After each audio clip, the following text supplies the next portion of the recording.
Si 20 des enseignants ont une arme, ça pourrait être 10 ou 40 Et ce que je recommanderais, c'est que les enseignants armés reçoivent un bonus. On leur donne un petit bonus. Ah, c'est incroyable! Mais on a aussi des bonnes nouvelles. Hier soir a eu lieu le lancement de la Fondation Rêve d'avenir au Centre Jeunesse Unie. Notre reporter Josué était présent sur le lieu. Bienvenue au lancement officiel de la Fondation Rêve d'avenir. Ce soir, on va vous parler de rêve, de persévérance, d'espoir pour les jeunes. Ça a débuté ici sous forme d'aide de devoir, puis en 2007 est né le programme Rêve d'avenir. Mais pour aller plus loin encore et étendre cette aide au plus grand nombre de jeunes possible, ça prend du soutien financier. Les parents des jeunes de Parc Extension ont rêvé pour leur enfant d'un endroit où ils pourraient s'épanouir.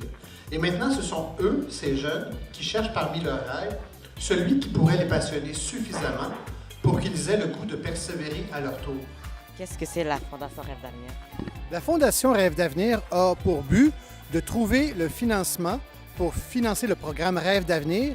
Et ça, ce programme-là, c'est pour aider à motiver les jeunes à réussir au niveau scolaire, à faire les efforts, la persévérance. Et donc, c'est une fondation qui va aider les jeunes à réaliser leurs rêves. Quelle est votre impression de la soirée? Alors, j'ai été très touché de beaucoup de choses durant la soirée. Toutes les personnes qui sont venues dire un mot pour nous encourager. Et les jeunes qui ont été super au niveau du dévoilement. Très réussi, franchement. Là, c'était très bien fait, avec des beaux témoignages. Mon impression, en fait, c'est que je pense que ça s'en va dans la bonne direction. Plein de beaux ingrédients, plein de beaux éléments là, pour que ça fonctionne là, au niveau de l'approche, d'intervention. Fantastique. C'est une très, très belle soirée. Bravo à vous, bravo à tous les jeunes. Rêve d'avenir, c'est important. C'est une fondation qui part des projets, des rêves des jeunes. Et c'est un organisme qui choisit de se donner les moyens pour soutenir les rêves de leurs jeunes. Savez-vous quel était le taux de décrochage scolaire à Montréal? En 1990, il était de 47 %. En 2010-2011, il était de 26,6 %. Et cela est dû à des organismes comme celui-ci. Et je suis très heureux d'être avec des winners, des gagnants. Je vous remercie.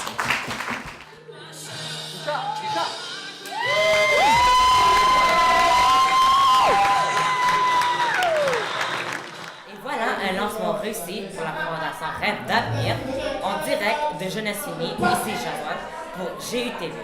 De retour à vous en studio. C'est tout pour ce soir. Merci de donner généreusement à la Fondation. On vous retrouve la semaine prochaine pour une nouvelle émission.